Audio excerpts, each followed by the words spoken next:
Like Purdue, it's just an example. Purdue losing to Fresno State is okay. We still win the Big Ten West. But me, Billy Napier gets fired. I'm just kidding. hey, really the best time of the year. I will be seated watching the Red Zone for 7 hours on Sunday. What's going on, everyone? Welcome back to an episode of Backyard Banter. Tanner, James, Johnny. We're gonna start the show a little differently this time, but if you're new, make sure to subscribe, hit that like button, and we're gonna start the show with a little bit of NBA.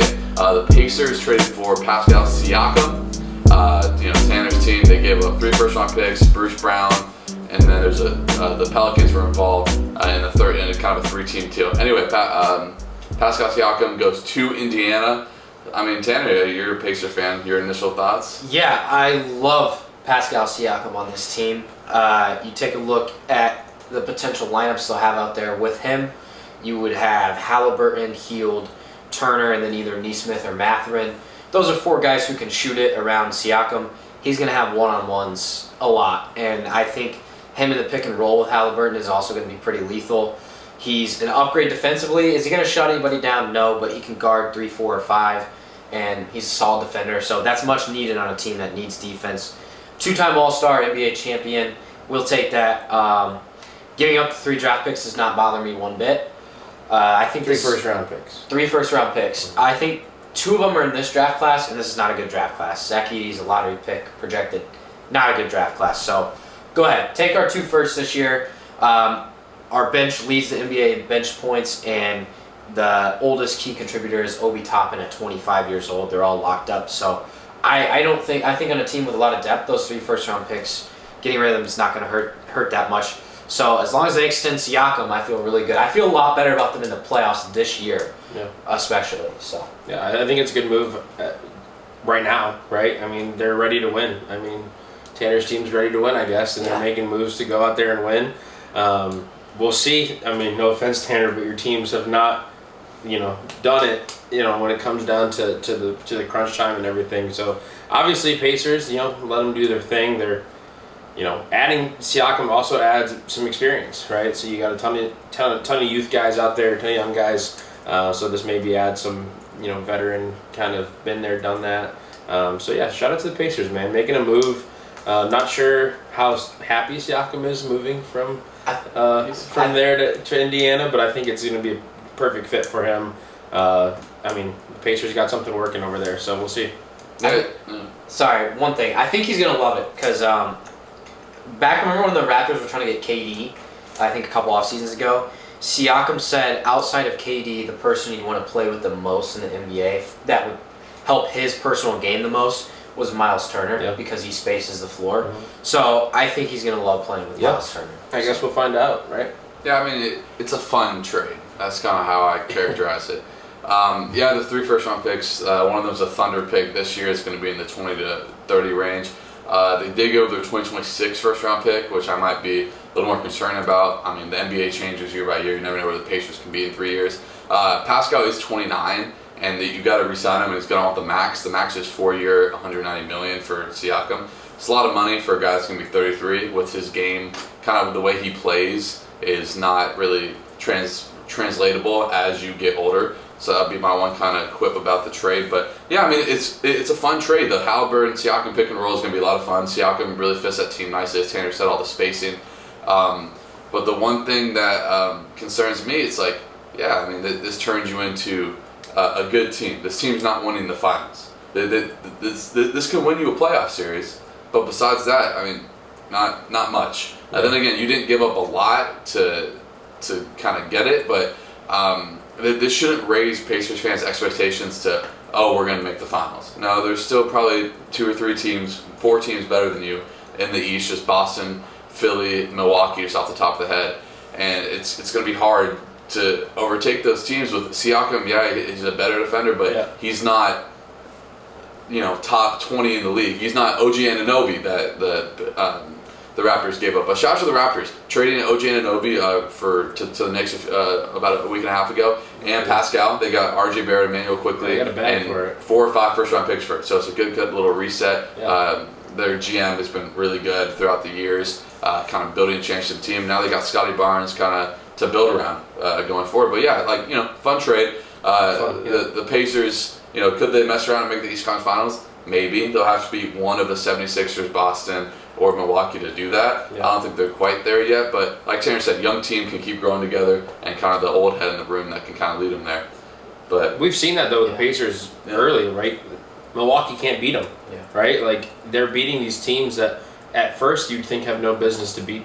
To lose to the Pacers, and you talked about it a little bit defensively wise. The Pacers, they need to score 130 points to win games. Defensively, they're but adding Siakam, who's a better defender, maybe brings some life. Maybe you can score 120 and win a game, but who knows? Pacers, I mean, their only way to win playoff series is they're gonna have to shoot the lights out and play well offensively. It's not sustainable in the playoffs. Exactly. In the playoffs, They can't win a in a 7-game series, there's more of a scout. Sometimes when, example, they play Milwaukee in the regular season, it could be up on back-to-back, could be 4 games in 6 nights. JJ Redick talks about it on his podcast. In a playoff series, everything gets tight. You got to be able to defend, and there's more of a scout. Halliburton doing whatever he wants to pick and roll, could change in a playoff series. But nonetheless, fun trade.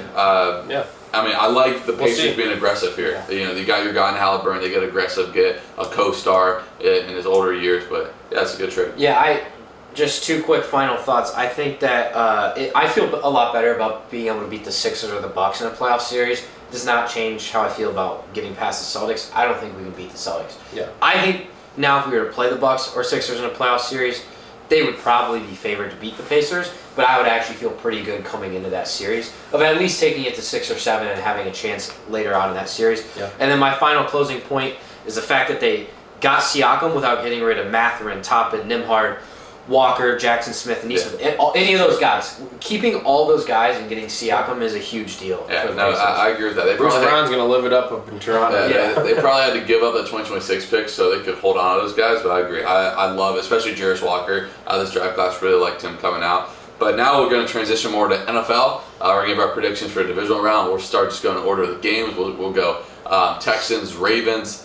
Ravens coming off the bye in the first round, being the 1 seed, they get the bye. They host C.J. Stroud, who lit up the Browns in the wild card round. I'll kind of go first. This is kind of an easy pick for me. I think the Ravens are going to win here. Lamar Jackson has struggled in this spot. James and I talked about it a few days ago. He struggled in this exact spot. They were 14-2 a few years ago, and then got ran by the Titans. Derrick Henry. Yeah, Derrick Henry just ran all over them.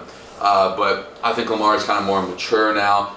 Mark Andrews might be back as a full participant in practice today. That would be big to have back. Zay Flowers really coming to his own. And that defense at home in Baltimore, they give a rookie, C.J. Stroud, who's going to be playing a lot of these games. But I don't got him advancing to the AFC Championship. Give me Baltimore, kind of a favorable matchup for them.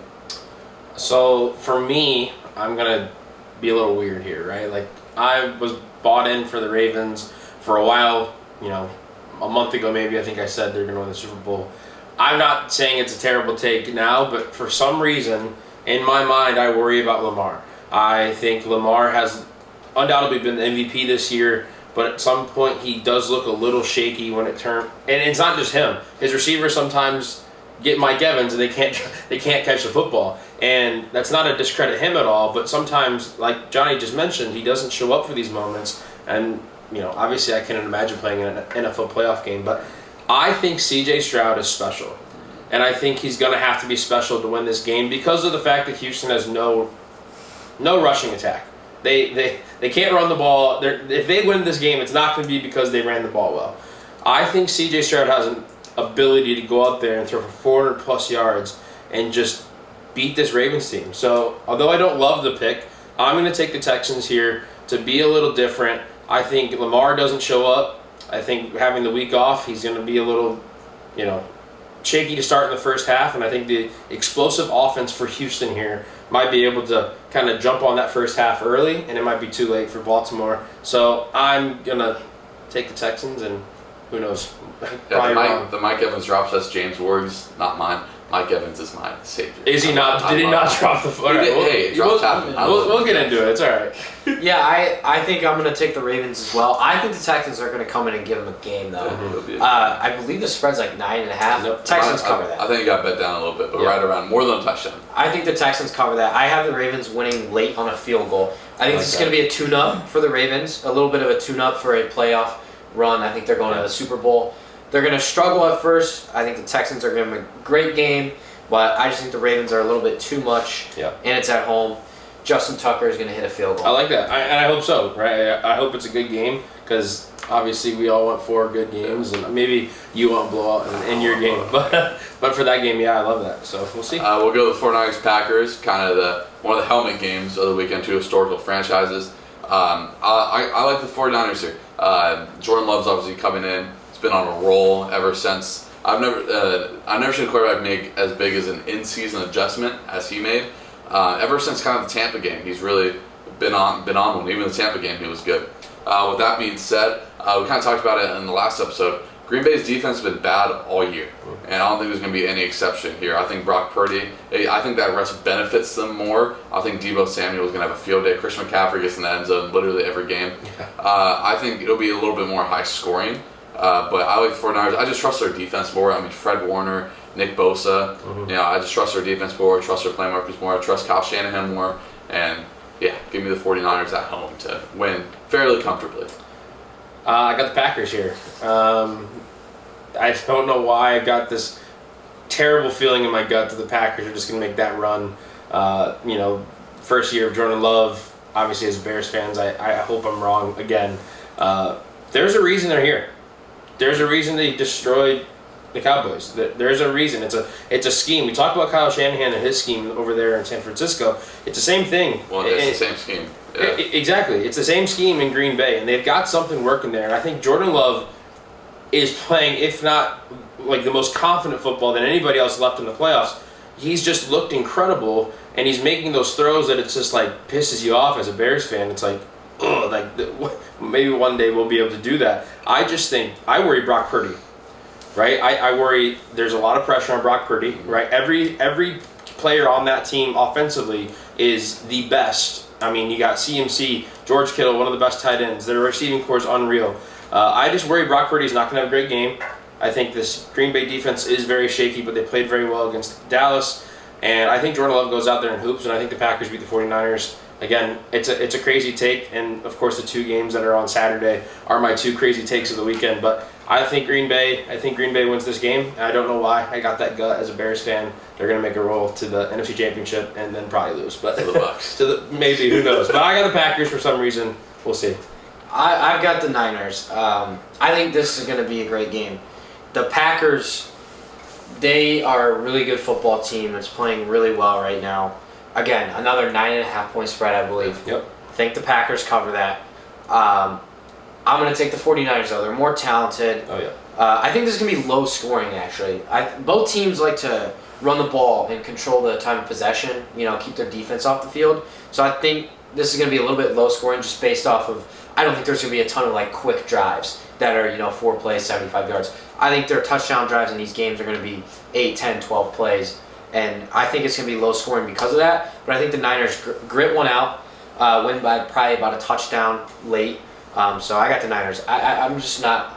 The Packers, as good as they're playing, and as much as they just make me have nightmares every single year, almost every single night, I'm going to take the Niners still. Sometimes he just screams, and I'm wondering what he's screaming about. It's probably a terrible nightmare with about the Packers. Jordan Love and the Packers. Right, going on to the game of the weekend, at least for me.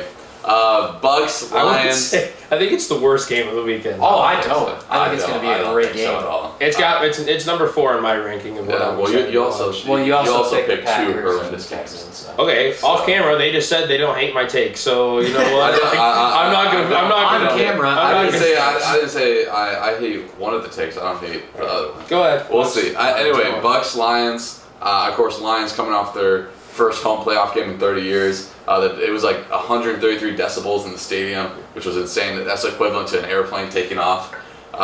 It's going to be nuts again, part 2. But the Bucks, you kind of think Baker Mayfield's kind of the face of this team now, but a lot of dudes from the Super Bowl are still there. You got Mike Evans, Chris Godwin, Tristan Wirfs, Levante David, Antoine Winfield, Carlson Davis. You could go on. They have a lot of dudes still there from their Super Bowl run, and. This might be a homer pick, but I think the Bucks can go in and legitimately compete with Detroit. I think Detroit could have a little bit of a hangover from that first win. Like I said, the city's been so on fire, first win and whatever. I mean, Jared Goff and Baker Mayfield. 3 years ago, Jared Goff was looking like a backup quarterback. Same with Baker Mayfield. I don't think there's that much of a difference between the two. Jared Goff's had an incredible year. He was incredible against the Lions. He was like 22 of 27. He was unreal. But what is the one thing that the Bucs can do to affect Jared Goff? Tanner, tell the people.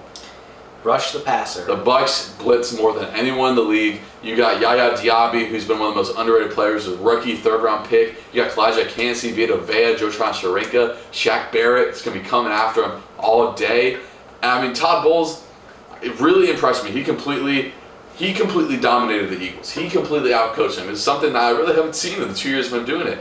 And now you got Dan Campbell, and I love Dan Campbell. I love the way he speaks. I love what he stands for. But I just think the Bucs are going to get enough pressure on Jared Goff, and I don't think Baker's going to go for 340 and 3 touchdowns, but I think they'll be able to run the ball a little bit better. And the Lions secondary is horrid. Yeah. They're very bad. I think Mike Evans had the big drop. I think he's got the big game. We're talking over 100-plus yards, a touchdown. I think Chris Godwin's going to be good. So yeah, give me my beloved Buccaneers. Not confident in the pick, but it's more what I'm hoping for. Give me the Bucs to go in and beat the Lions on the last-second 56-yard field goal from Chase McLaughlin. What I worry about, this is kind of funny, I worry about the weather, man, in Detroit. Oh, did you see that? Reporter, yeah, that was bad. Detroit plays in a dome for those people that don't. Like, if you're a reporter, you go and ask the Tampa Bay coach, it's been 13 degrees up in Detroit. He's like, playing a dome. Do you know they play in a dome? And it's, hey, maybe getting off the plane and getting to the buses and then, whatever. But I just think you talked about Jared Goff a little bit there. Jared Goff in the dome this year has been great. Like at home, he's looked like a great quarterback. He's looked like a guy that can win a Super Bowl. And with Dan Campbell, I think they could. The reason I'm not super excited to watch this game is because I think I haven't been high on the Lions, and I said it a couple months ago. I said the reason they're going to win this division, I don't think they were the best team in the division. I still take the Packers a little bit above them in terms of how they were playing second half of the season. But the Lions started off so hot that they were going to win the division no matter what. What did they start? 8-1, 2, yeah, something like that. So they started off super hot. Obviously, they're here for a reason. I will always say that in the playoffs. They're there for a reason. They're still a good football team with a ton of dudes. I just think Jared Goff is going to have that X factor at home. That place is going to be rocking again. If you thought it was rocking before, they've got an opportunity to go play the game to get to the Super Bowl, right? NFC Championship, they would host that game. Oh, not if the Packers win. So first of all, I'm setting the stage for an NFC North, NFC Championship, which hasn't happened since once the Bears Packers. 2 episodes ago, you said both NFC North teams would get bounced. Awful. You're right, but guess what? The world changes, the world spins, and I change my thoughts and everything like that. But I think the Lions win here.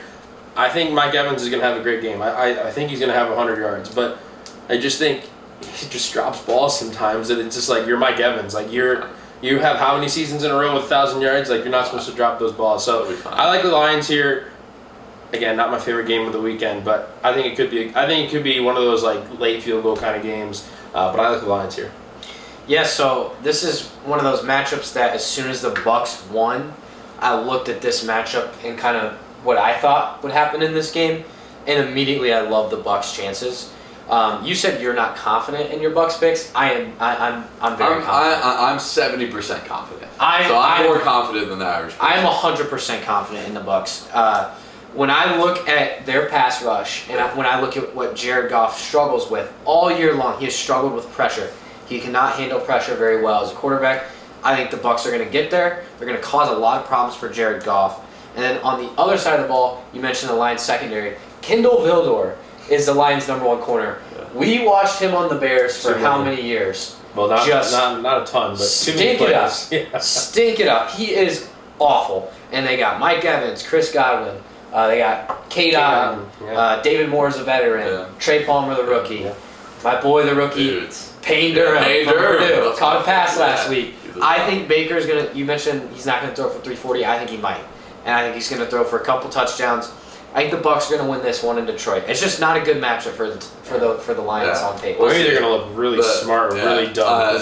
The Bucs are kind of similar to the Rams and kind of that gunslinger quarterback. But I think the Bucs might be able to run it a little better. And have better defense, I think. Yeah, much better defense. Not much better, but better defense than the Rams. The Bucs are just completely healthy, which is something at this stage of the season it's very rare. Yes. And they're completely healthy, and it makes me really excited because before the playoffs, our 2 starting corners only started 2 or 3 games together. And now they're back. Obviously, Monroe St. Brown, Sam Laporta is incredible, but yeah, we'll see. If the Bucs can get consistent pressure with just 4, then I think they can win pretty handily. But if they have to rely on the blitzes, then I think, Dan Goff can pick them Campbell, apart. yeah, they're more, look, it's a great coaching staff in Detroit. They'll be able to know what's coming, have stuff designed for it. But it's going to be, I think it's going to be a fun game. Now, on to the game of the weekend, at least probably, but the way the media's hyping up. Bills, Chiefs, part 3 or 4 in the playoffs now? It's the first time they've played since Mahomes tied the game in 9 seconds in the divisional in 2021. 13 second, yeah. Unreal. This game's in Buffalo, Mahomes' first ever road game. The thing that concerns me the most is the Bills linebackers. Now, I haven't heard a lot of word on their injury, their health. Their linebacker, his last name's Klein, I'm pretty sure, was talking about he's supposed to be in Key West right now, and now he's the leading tackler for the Bills. How's Travis Kelce going to do against that? You know what I mean? Travis Kelce obviously has had a down year toward his standards. Very good year for the average tight end. I picked the Bills to win the Super Bowl, and Tyler James said, I'm going to pick the Chiefs. I just have that gut feeling that, I don't know, Josh Allen didn't throw a pick last game. That means he's due to throw too. He's been turnover prone all year. I like the Chiefs here. I trust Patrick Mahomes. I trust Andy Reid in the spot. First road game for the Chiefs in the playoffs in 5 years. Yeah. I don't know. It's going to be the Chiefs defense. L'Jarius Sneed on Stephon Diggs. Well, you guys saw what he did to Tyreek Hill. It's all over social media. I just think the Chiefs, somehow, some way, as Townsend said, they get it done. I literally wrote I don't know on this sheet of paper because I really don't know, and I just hope it's one of those games where, like some of the games in the NFL this year, I've just turned off at halftime because I'm like, well, I'm bored, or like it's not exciting to watch, or it's a blowout. Fake fan. This, yeah, maybe, but if I'm watching some 2 teams out of the AFC play, then I could care less if it's bad football. So I want this game to be good from snap 1 to the end of the game, and I have that gut feeling the Chiefs are going to win, but I want the Bills to win. But I really don't know. I don't even know if I want to give a pick because, I mean, I will, probably. But like you said, Patrick Mahomes and Travis Kelce, they are special when it comes to these kinds of games, but we haven't seen it on the road in the playoffs. But Andy Reid is special. It's a special game, man. Like, honestly, on paper, it's just great. But like you said, Josh Allen played a pretty close to perfect game in terms of no turnovers against Pittsburgh, and I think he's thrown 18 picks this year, so he's statistically due to throw an interception or 2. Oh my gosh, give me the Bills. Give me the Bills. Yeah. Give me the Bills. Give me Josh Allen, Stephon Diggs. I think Gabe Davis should be a good to go, but give me the Bills. Don't know why. Just give me the Bills. Sweet, sweet revenge, huh? Yeah. Yeah. The Bills and their fan base have had this on their mind. Oh, yeah. And I've wanted this for a long, long time. You mentioned the Detroit atmosphere. Oh, yeah. This atmosphere is going to be up there. Hopefully there's a bunch of snowballs being Oh, thrown. yeah. That was awesome. Oh, yeah. But in terms of this matchup, I think Josh Allen is going to be a very, very effective runner in this game. Yeah. I think the whole playbook's wide open with Josh Allen. I mean, we saw him run a little bit last week. He always runs. But I think his legs are going to be even more of a factor this week. He's special when he's running. When he gets going, he's We special. saw it in the because he's Miami big, game. When because he's push big. comes to sub, the ball's going to be his hands. Yeah. He's going to make him play with his legs. And he's a huge quarterback, right? Everyone knows. Tough to bring down. Exactly. So like you would watch him run, right? We could think about that run when he busted it out for the touchdown against Pittsburgh.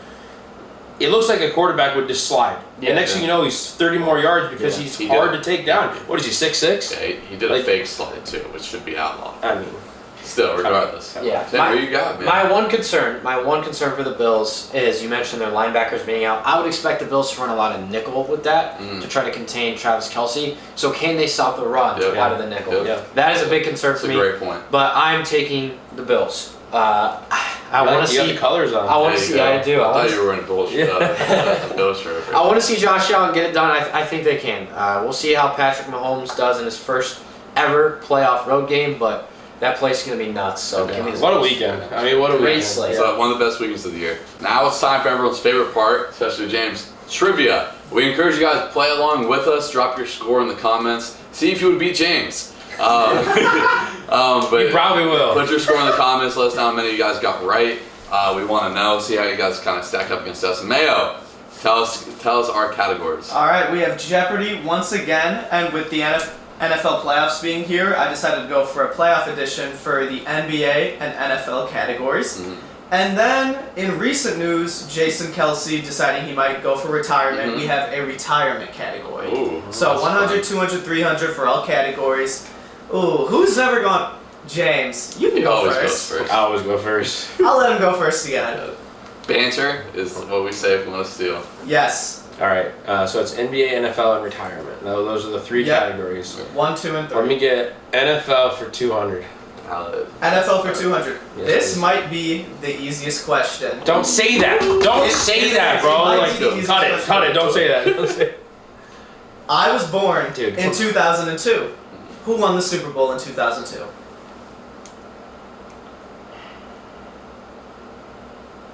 Dude.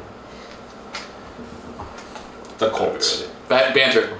So is it the 2001-2002 season or 2002-2003 season? 2001, 2002. Patriots. Correct. Because the Bucks won it in 02-03. Yeah. That was also the last back-to-back. I was one, bro. I didn't watch football. The last the Panthers, back-to-back. right? I was They beat one. The Panthers in Beat the Jacksonville. Panthers, The yes. last back-to-back I was champions. one. All right. Patriots. Didn't know. Am I next? No. I always go James. Why don't here's a new game. Ready? Okay. I get all of them. Oh my gosh. And then when I guess We're wrong, not we doing banter. Like, and then it's who can All right. banter first. There You you said go. NFL 300 is the toughest. No, I said NFL 200 was the easiest in my opinion. Let me get NFL 300. NFL 300.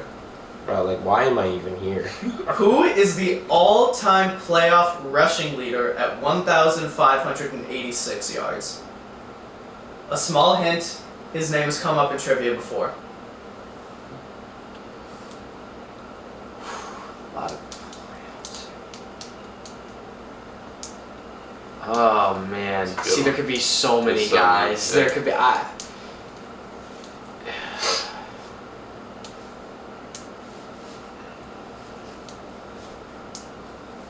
We get 5. down? Yeah, there you go. 4, 3, 2. Emmett Smith. That's a good guess. Yeah, that would have been my guess. Very nice. Yeah. Very nice. Good guess. Good They were pull. there a lot. Yeah. Good pull. That's what I was thinking. They were there at times. I'll This go NBA playoffs 300. NBA playoffs for 300. Who was the first team to win 3 consecutive NBA titles? Okay, so it's either the Celtics or like the freaking Philadelphia Warriors. I'll just. Oh, buddy knows it. I This think guy he knows it. I don't know. And I'm going to say you need to specify the city with the team. Okay. I'll do the Philadelphia Warriors then. Incorrect. Shoot. Banter. Boston Celtics. Incorrect. No, it's some team that's no longer, like, it's not their team Is it anymore. the? Oh. Hold on. No, let Oh James no, I cook. might get it. Let James cook. No way I missed that. I'm trying to think of a team that's no longer the Sonics. No. Incorrect. It was the Minneapolis Lakers. Yeah. That's fun. Yeah. Yeah, that's fun. Thanks. Fun fact, guys, I didn't even know that was a team. Like, I did. no, Alright, so then- All right. James, back on the clock. Back to James. retirement 300. Oh, jeez. Boom. Okay, this is a two-parter. Oh, of course. There's a portion for 100 and then a second portion for 200. Okay. So, This is we're banning this. for 100, name the last team Vince Carter played for. And for the remaining 200, name how many teams he played for in his career. Okay. Terrible guess here, but did he play for the Rockets? Banter. Oh no! Let him get a chance for how many teams. Okay. And you will say you're Banner saying again. it wasn't the Rockets. Okay. 8. Banner. 8 was correct. That's 200 for James. The last team was wrong. Tanner. Hawks. Correct. Thought it was a red team, but did he ever play for the Rockets? No. No. Okay, just a red team. All right. Good job on the 8. Thanks, man. I Good think job I'm on the at steal. 400. Pull that number out of my butt. Tanner's at 400. Stop saying James is at that. 2, Say and you Johnny's did at 2. I didn't know that, bro. But they don't know that. Oh, bro, I didn't know that. All right, Tanner. So what's left? NBA 100, 200, NFL 100, Already retirement how many points do you 100, have? 200. Same as you. Ooh, we're tied. Let's go. Let me get NFL for 100. NFL for 100, wiping out NFL. In the 90s, there was one team that won 3 Super Bowls in that decade. Name that team. That's easy. Cowboys. Yeah. Correct. Walk in the park. So 100. All right, Johnny. I'll do NBA 200. NBA 200. Which NBA player was the first winner of the NBA Finals MVP award despite being on the losing team? Jerry West. Correct. Let's Ooh, name a after lot him. of points today. The Finals Yeah. MVP is a Oh, A Now lot it's of points you today. say- All right, Johnny or James. What's left? NBA 100 and retirement 100 200. You got retirement 300. Give me 200. All right. Who was the first NHL player to have their jersey number retired league-wide? NHL? Yes. Hockey. Okay. Retirement. Okay. First NHL player to have their. Number retired league-wide. No one in the league can wear this number. You got this.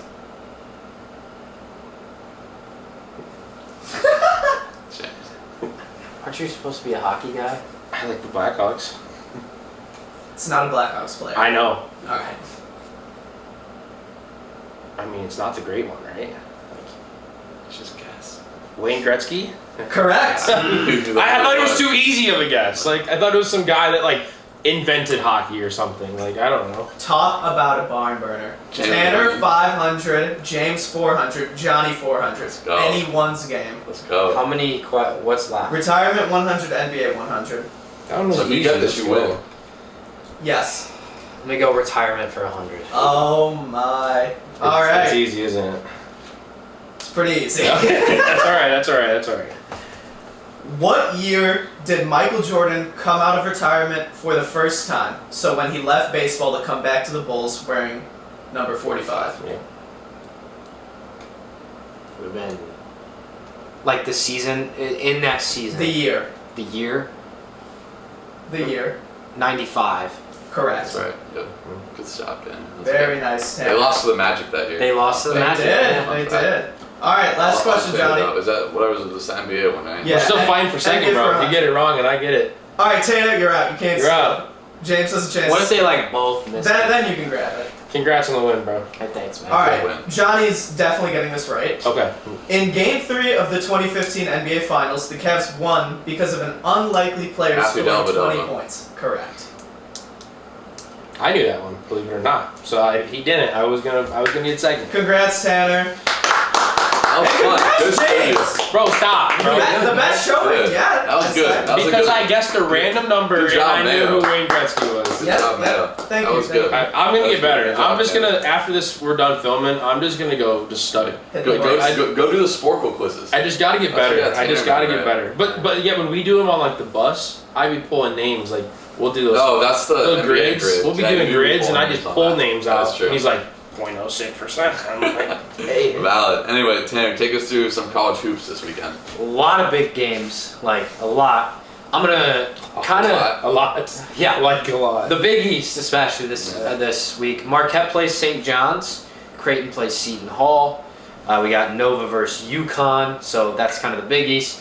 Bama, Tennessee in the SEC. Big one. Shout out, first of all, Dalton Connect. on Tennessee. Yep. Gave Florida 39. Yeah. He's just, he's a pro.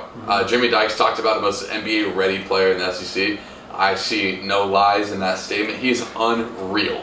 There's 3 straight games with 30 for him, so I want to give a quick shout out there. Staying in the SEC, Ole Miss plays Auburn. That's a top 25 matchup, Well, Ole Miss just lost. They won't be ranked next week. but for now. Yeah. And then we got 2 top 25 matchups in the Big 12, Iowa State, TCU, and BYU, Texas Tech. Iowa State will also not be ranked. Yeah. In the next bowl. Same with Neither will Texas Texas Tech. Tech. Yeah. But So- for now, those are ranked matchups. And then my Boilermakers travel to Iowa.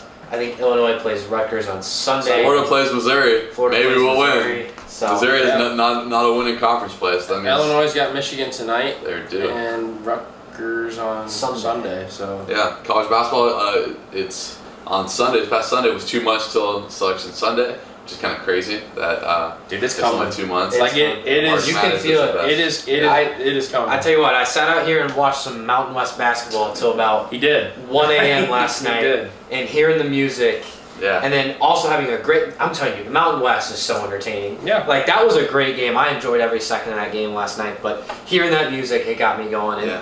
truthfully, this is the grit and grind of the season. This is when you kind of find out who's real, who's not, because there's going to be games where it's like you're coming off of just playing 2 or 3 days ago, road game, got to travel, it's gonna be cold. tough. Still a lot of upsets. Yeah, More can- upsets to come. Can you avoid an upset? Well, you and know? teams are kind of starting to either separate themselves Or and get winning closer. and winning their conference, or kind of digging themselves a hole in Yeah. terms of that. Or We'll see. for some teams, like Fighting on the bubble. fighting on the bubble to just get into the tournament. Yeah. So, That's where Florida lives, man. on They the live bubble. It's not March Madness. Florida's Florida's a not a 10 10 seed. seed. They So. live on the bubble. That's We'll facts. see. If you guys made it this far, thank you so much for watching. Comment if you played trivia with us. Probably didn't beat James this time. But thank you guys for watching, and we'll see you guys after another incredible sports weekend. See ya. Peace.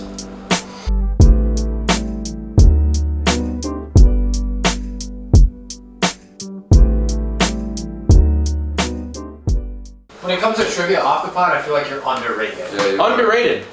Underrated. Off the pod, underrated. On the Alright. pod, I'm going to just Jewel. awful.